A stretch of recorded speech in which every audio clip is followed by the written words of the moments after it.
The coronavirus pandemic has affected people worldwide, including migrants, many of whom have gotten ill, lost jobs, or been stranded in destination countries. We begin today's program with a report from VOA UN correspondent Margaret Bashir, who spoke with the head of the UN's migration agency about their predicament. There are about 272 million migrants worldwide. A little less than half of them are women.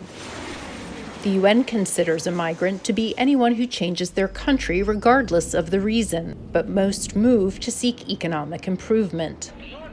According to the IOM, India has the largest number of migrants living abroad, more than 17 million.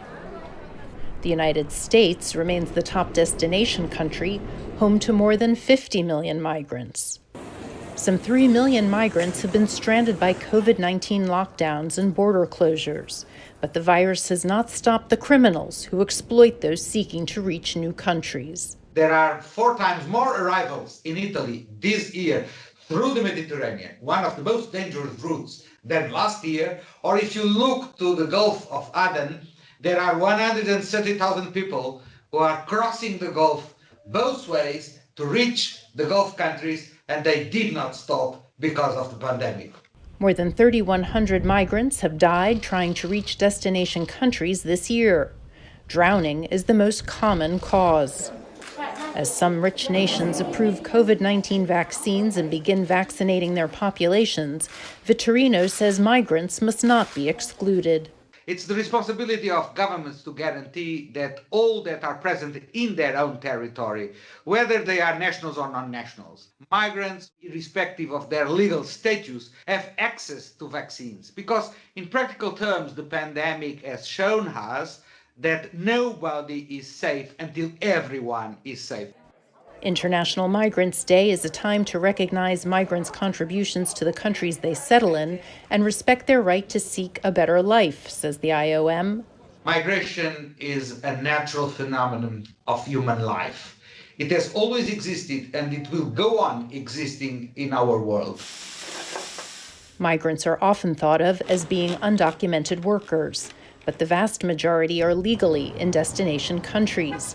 They work in all fields, from manual labor to specialties, including healthcare and technology.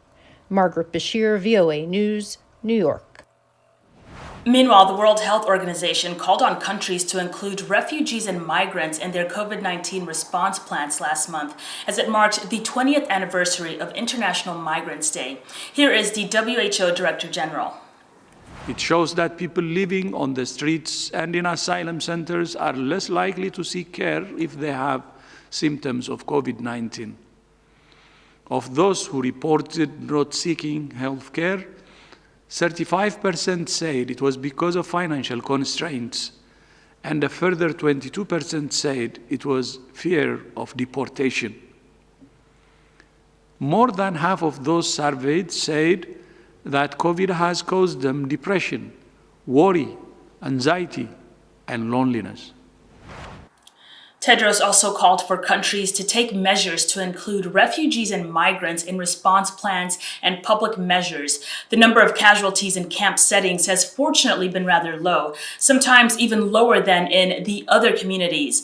Despite COVID-19 and the related travel restrictions, tens of thousands of people continue to leave their homes and embark on dangerous journeys across deserts and seas. While the overall number of people known to have lost their lives in 2020 was lower than previous years, some routes have seen an increase in fatalities.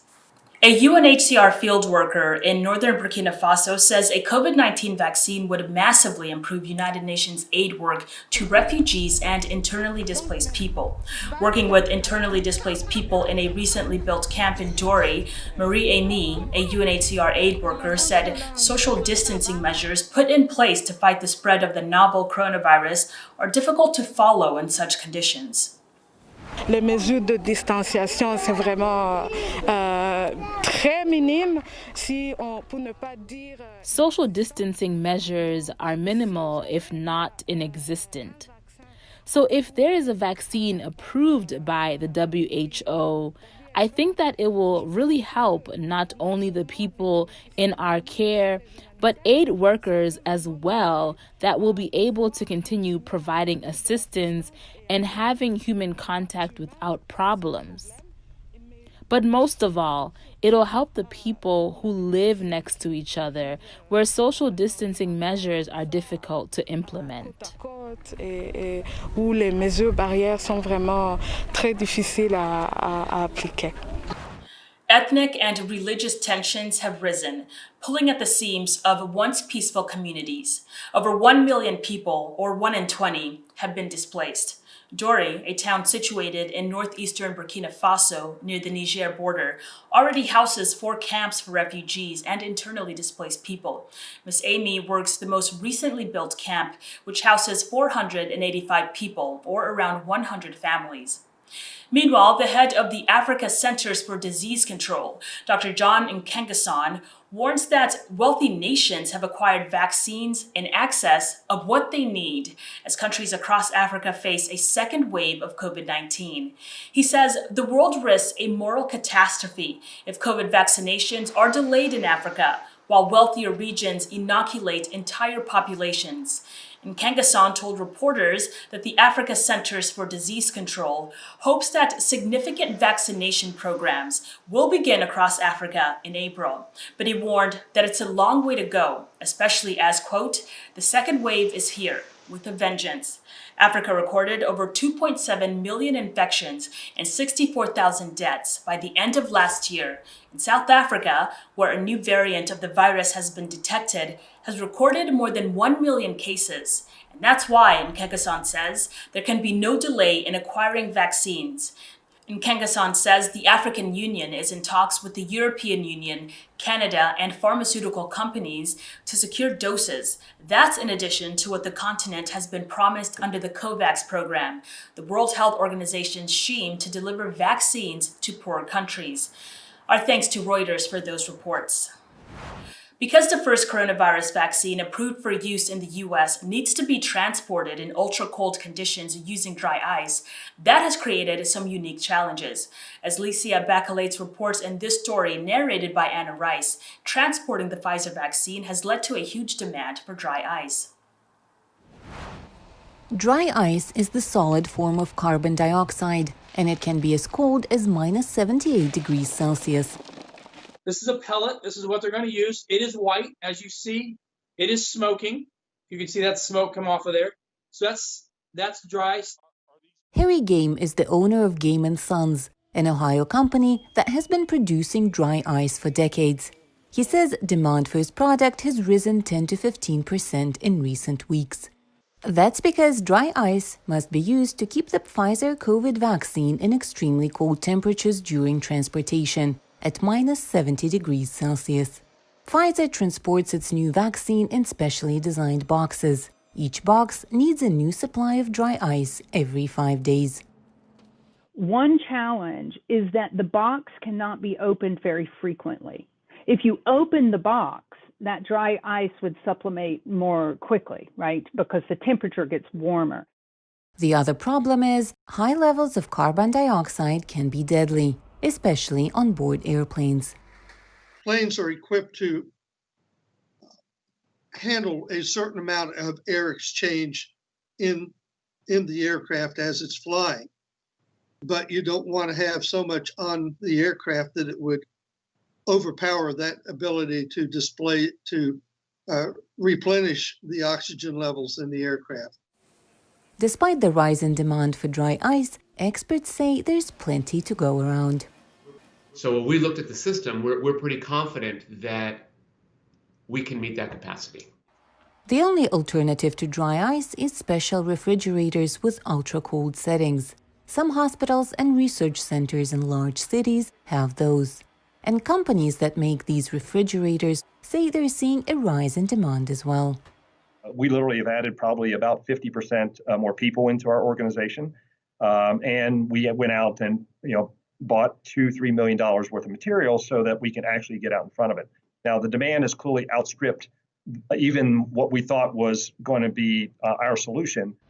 Other coronavirus vaccines are much less problematic. The Moderna vaccine can be transported in minus 20 degrees Celsius temperatures, which will make it much easier to transport to more remote areas. For Lisa Bakalet in Washington, Anna Rice, VOA News. Thank you, Licia, for that report. After the break, a look at the refugee crisis triggered by the conflict in Ethiopia and how COVID-19 has made matters worse.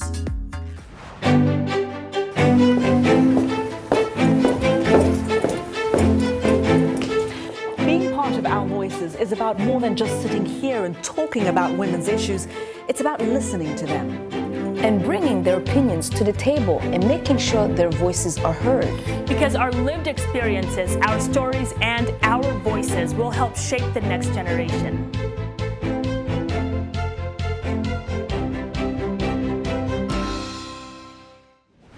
Welcome back here with Our Voices. When conflict broke out in Ethiopia's Tigray region, thousands of families fled for their lives, including expecting mothers and newborn babies.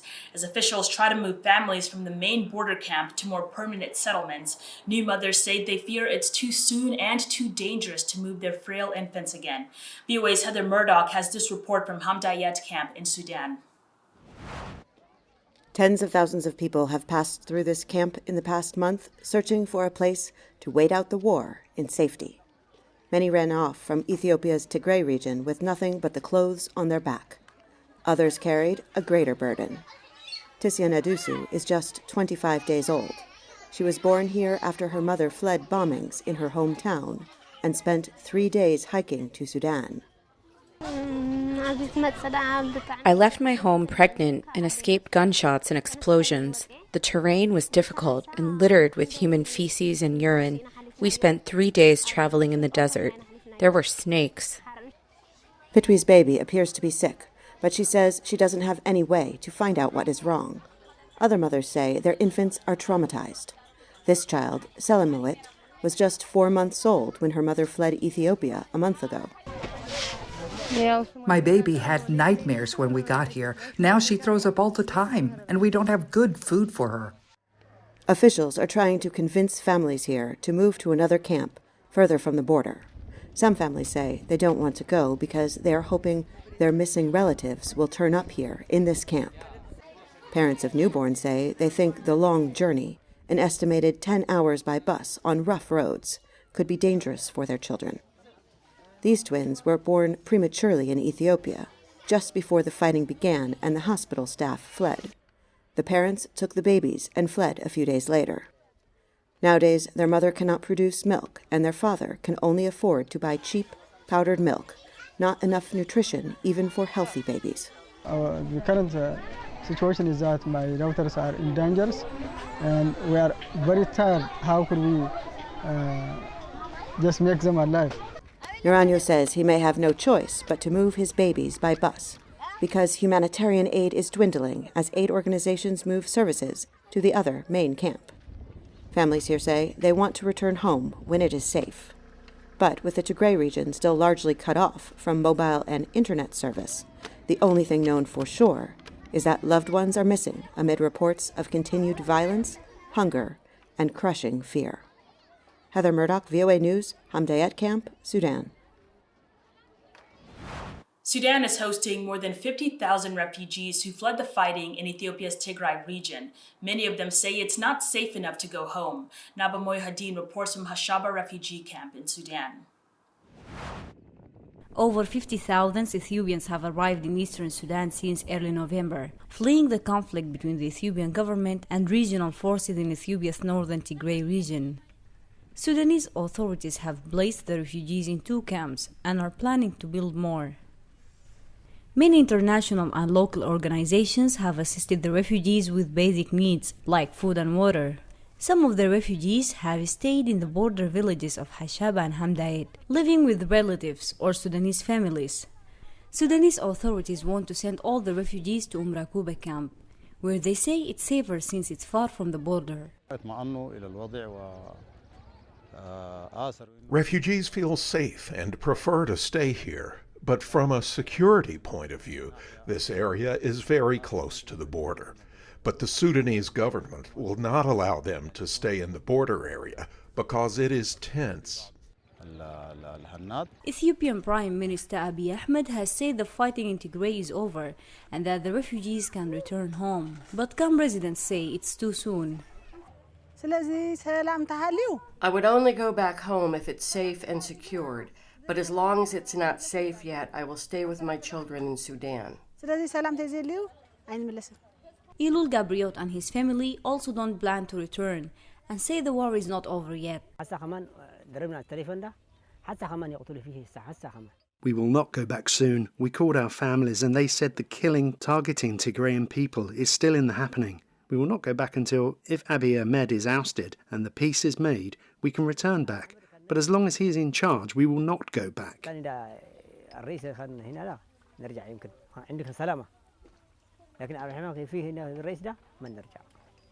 This refugee who fled the town of Humera with his 2 daughters says he still supports the Tigrayan party that the Ethiopian army ousted from power.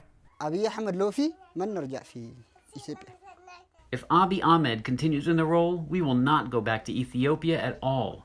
We have a Tigrayan government that came with elections. He is not our government. On a related issue, Sudan and Ethiopia established formal talks this week to begin demarcation of disputed borderlands, including those that border the Tigray region. Neba Muhyiddin for VOA News, Hashaba Refugees Camp, Al-Qadarif, Sudan.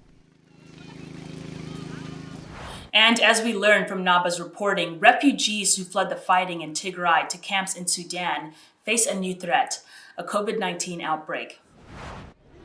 Over the past month, more than 40,000 Ethiopians have fled clashes in Tigray to camps in eastern Sudan.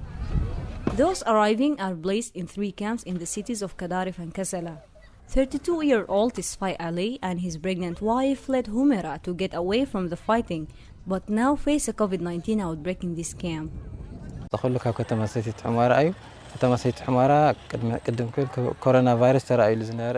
Humera, some cases with coronavirus were discovered, but the government controlled it.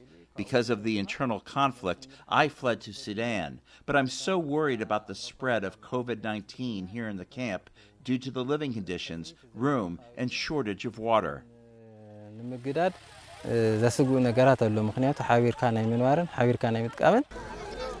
Social distancing is difficult in the camp, where at least 6 refugees stay in each small tent or room. Health workers warn refugees of the coronavirus risk and teach them methods to prevent the spread of the virus. Isolation centers are also being built.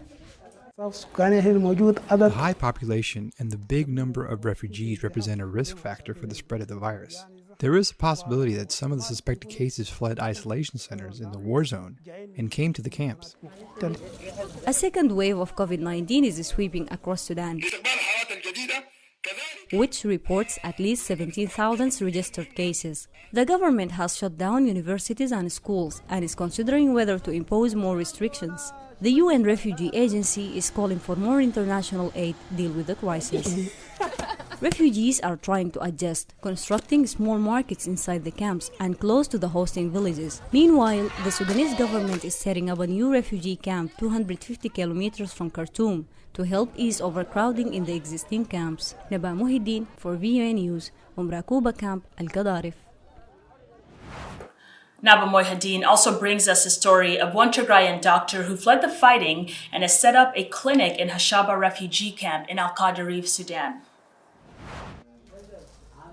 Internal medicine specialist Darilo Ghosh was a well-known doctor in Hemura city in Ethiopia before he fled to Sudan this month. Darilo and other colleagues displaced from Ethiopia have now established a small clinic in Hashaba refugee camp, east of Sudan's Qadarif city, to help those in need of medication. When we arrived here, we realized the need to make a clinic to help our people. Al-Qadarif State Bureau gave us some medicine to start working, but what we have got is essential medication for primary health care. People with acute diseases like TB, diabetes, heart failure and HIV have no medications. There is also no laboratory for diagnosis. Hashaba camp has nearly 16,000 refugees. Women and children represent 70% of the arrivals, according to the camp administration. This clinic member notes that many fled Ethiopia without the medicines they require. هو ማለት ካብ ትግራይ ማለት ካብ ምዕራባዊ ትግራይ ካብ ማይካድራ A lot of people fled from Homira, Mekdra, and Barakat, and Western Tigray.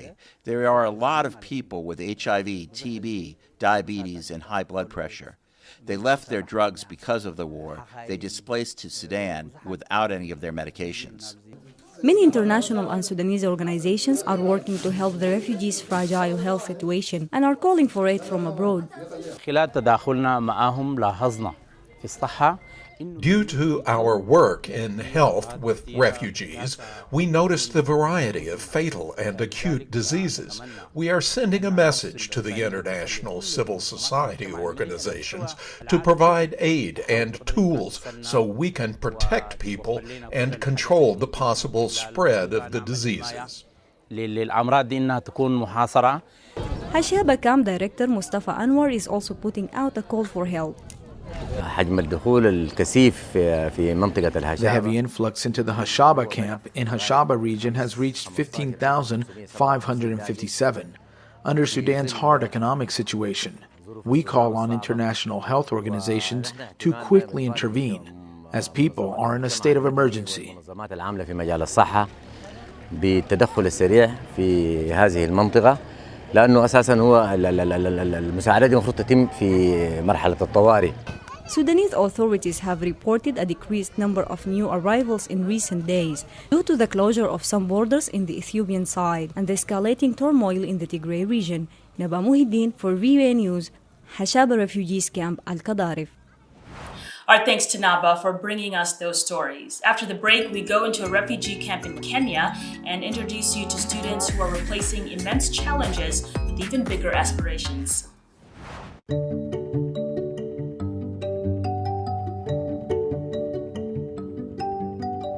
This is a country that I chose to become a citizen. I didn't have to become a citizen. I chose to become a citizen. I feel like America gave me an opportunity to pursue my passion as an artist. I really believe that clean eating is a way to a more successful life or a happier life, if you want to put it that way. One of the things that helps me wake up every morning is doing better, being better. We grew up poor, and so I'm always focused on helping the working class be able to have a more comfortable lifestyle. I'm passionate about doing justice every day. I oftentimes say that justice is a verb, not a noun. You know, I believe in action and moving the ball forward. The curriculum at the Angelina Jolie Primary School in Kakuma, Kenya is rigorous, but the students all say they are up for the challenge. These young students, refugees from different African countries, are overcoming immense challenges while working to make their goals a reality. The school started in the year 2005 as a protection center for girls and also as a center of excellence. The school capacity is 250 girls, and we admit girls from different nationalities in the camp. We have the Southern Sudanese, who are the majority. We have the Sudanese, we have the Ethiopians, Somalis, Congolese, Ugandans, and also we have a 10% from the host community. Now, the school has been doing very well. They've been performing very well in both academics and co-curricular activities. The school is fully funded by the UNHCR, and the implementation of the curriculum is education is by Lutheran World Federation. Now we are implementing the Kenyan curriculum of education, and girls are doing national exams every year.